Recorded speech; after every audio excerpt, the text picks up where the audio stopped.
The system promised safety. It promised love. It lied. From the moment I entered foster care, I felt a deep sense of unease. I was a small child, lost in a world that felt cold and uncaring. My foster parents, though well-meaning, struggled to understand the depths of my pain. They didn't know how to reach the scared little girl hiding behind my eyes. I craved connection, yearned for a safe harbor. But past hurts had taught me to be wary, to keep my distance. Every attempt at affection felt like a threat. My reactions, often angry and defiant, were labeled as bad behavior. No one seemed to grasp the root of my pain. I carried this hurt with me, a heavy weight on my small shoulders. The adults around me, though wanting to help, were ill-equipped to navigate the complexities of my past. They didn't understand the invisible scars that ran deep, the legacy of trauma etched into my very being. This lack of understanding, this failure to address the root causes of my pain, led me down a path of misdiagnosis and harmful treatments. It's a path I wouldn't wish on anyone. It's a path that tragically led to the death of 10-year-old Candace Newmaker. Reactive Attachment Disorder, or RAD. The words themselves sound cold, clinical. They fail to capture the raw, visceral pain that lives within a child struggling to form healthy attachments. Children with RAD have often experienced severe neglect or abuse in their early years. They've learned that the world is an unsafe place, that love is conditional, and trust is a dangerous gamble. These children aren't bad or defiant by choice. Their behaviors, though challenging, are cries for help, desperate attempts to protect themselves from further hurt. They push away affection because it feels foreign, terrifying. They struggle to bond because they've learned that connections lead to pain. Imagine a world where every smile feels like a threat, every hug a potential betrayal. That's the reality for many children with RAD. They live in a perpetual state of fear, their hearts shielded by walls of anger and distrust. They need compassion, not condemnation. They need understanding, not punishment.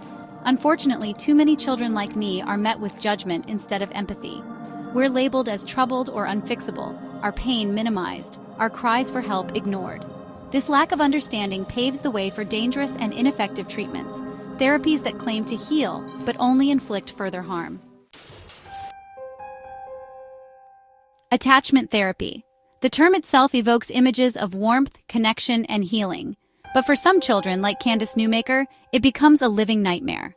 Certain forms of attachment therapy, often referred to as rebirthing or holding therapies, employ coercive and physically demanding techniques that can be deeply traumatizing. Imagine being wrapped tightly in blankets, held down by adults, your struggles ignored, your pleas for air dismissed. This is the horrifying reality of rebirthing therapy, a practice that claims to simulate the birth experience to foster attachment. In reality, it's a terrifying ordeal that can leave children feeling suffocated, helpless, and utterly betrayed by the very adults who are supposed to be helping them. These harmful therapies operate under the misguided belief that children must be forced to relive their trauma, to confront their pain in a physical and emotionally overwhelming way.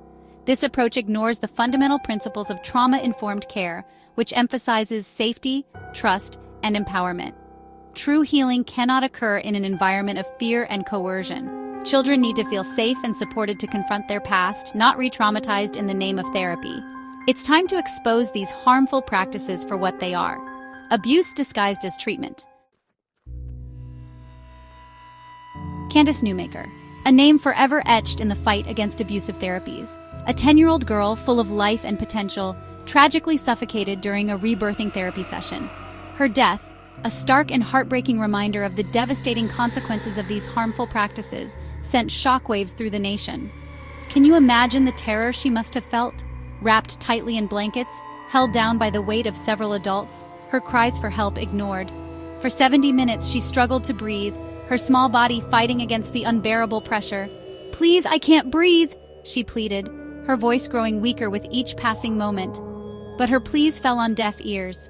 The adults in the room, blinded by their misguided beliefs, dismissed her distress as resistance, as a sign that the therapy was working. They failed to recognize the very real and present danger, the life-or-death situation unfolding before their eyes.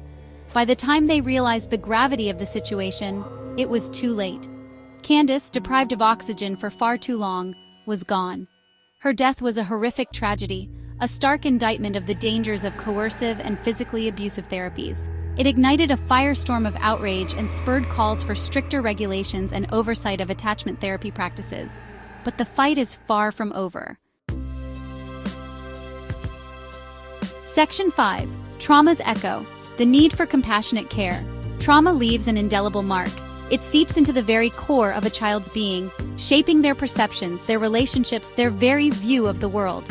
Traditional talk therapy, while beneficial for some, often falls short for children who have experienced complex trauma. They need more than words. They need a space where their pain is validated, their experiences understood.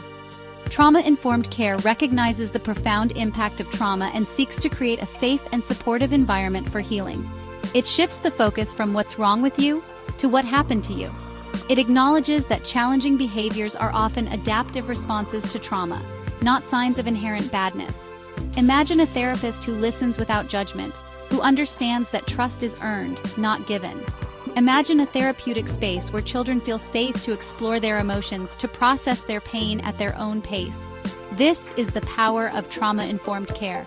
It's about empowering children, giving them the tools they need to navigate their emotions, to build healthy relationships, and to reclaim their lives. It's about recognizing that healing is a journey, not a destination, and that every child deserves compassion, understanding, and unwavering support along the way.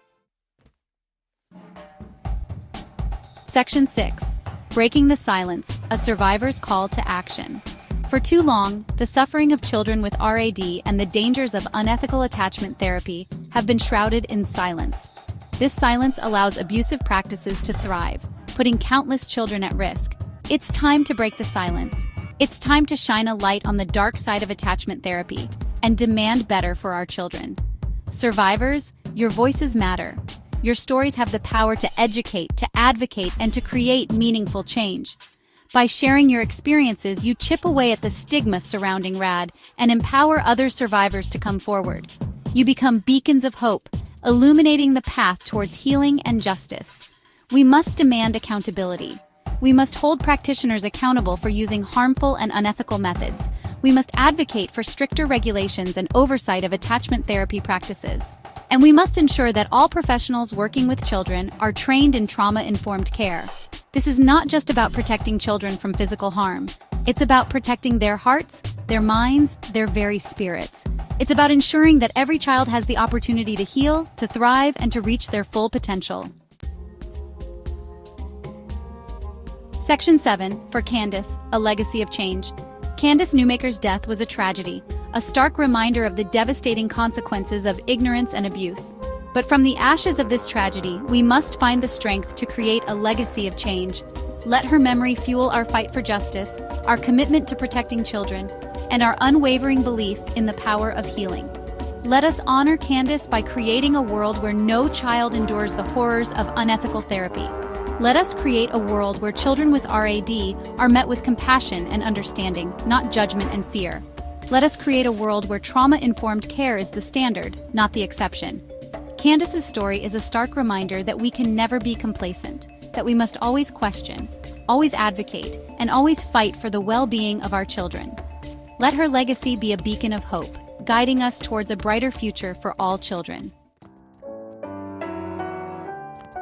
Section 8. Resources and support. You are not alone. If you or someone you know has been affected by unethical attachment therapy or are struggling with the challenges of RAD, please know that you are not alone. There are resources available to help you navigate this difficult journey. Remember, seeking help is a sign of strength, not weakness. You deserve support, understanding, and compassionate care. Don't hesitate to reach out.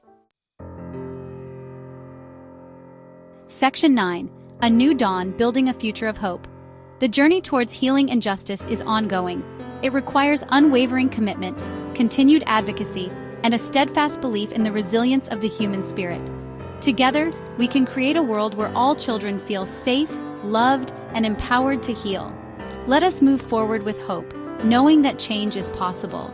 Let us honor the memory of Candace Newmaker and countless other children who have suffered at the hands of unethical practices by creating a brighter future for generations to come. Let us be the change we wish to see in the world.